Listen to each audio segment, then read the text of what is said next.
முனிவர் 24வது சர்க்கம். முனிவர் மலத கரூத தேசங்களை கூறி தாடகையை பற்றி விரிவாக கூறுதல். பொழுது விடிந்ததும் ராம லக்ஷ்மணர்கள் இருவரும் நித்திய கர்மங்களை செய்து முடித்து மூவரும் கங்கா நதியின் கரைக்கு வந்து சேர்ந்தனர். அங்கு ஆசிரமத்தில் உள்ள முனிவர்கள் அனைவரும் ஒரு ஓடத்தை அருகில் கொண்டு வந்து நிறுத்த அம்மூவரும் அதில் ஏறி சரையு நதியின் பெருமையை பேசிக்கொண்டே கங்கா நதியின் தென்கரையை அடைந்து இறங்கி வேகமாக நடந்தனர்.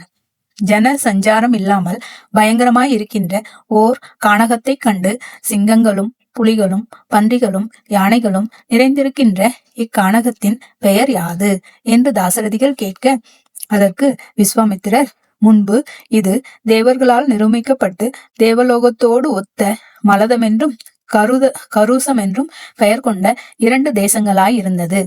முன்னே இந்திரன் விருத்தாசுரனை வதைக்க உடனே அவ்விந்திரனை பிரம்மஹத்தி பிடித்ததால் அவனை பாவமும் பசியும் வெகுவாய் சூழ்ந்து கொண்டன. அப்பொழுது தேவர்களும் முனிவர்களும் அவ்விந்திரனுக்கு கங்கை முதலிகம் அபிஷேகம் செய்து அவ்விந்திரனது சரீரத்தினின்றும் விலகிய மலதமென்றும் கரூசமென்றும் சொல்லப்பட்ட பாவத்தையும் பசியையும் இத்தேசத்தில் ஒழியும்படி செய்தனர். இந்திரனும் தனது மலத கரூசங்களை விட்டு தான் தூயனானதற்கு ஆனந்தித்து அத்தேசங்கள் செழித்து விளங்குமாறு செய்தனன். அப்படியே இவை செழித்து விளங்கி சில காலம் சென்றன. தாடகை என்னும் பெயர் கொண்ட ஓர் யக்ஷ கன்னிகை உண்டாயினள்.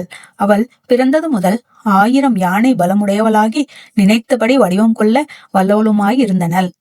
அவளை சுந்தன் என்பவன் மனம் புரிந்தனன். அவளுக்கு மாரீச்சன் என்றும் ராட்சசன் ஒருவன் பிறந்தனன்.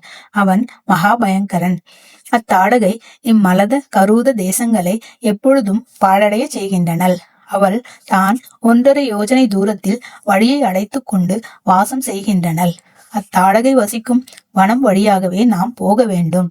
நீ அக்கொடிய தாடகையை எனது சொற்படி முடிக்க வேண்டும். அப்படி முடித்தாயாயின் முன் போலவே இத்தேசங்கள் செழித்திருக்கும். இத்தேசம் புண்ணிய கஷேத்திரமாயிருந்தும் அத்தாடகையினால் பீடிக்கப்பட்டு இருப்பதால் ஒருவரும் இங்கு நாட முடியாமல் இருக்கின்றது என்று மொழிந்தனர்.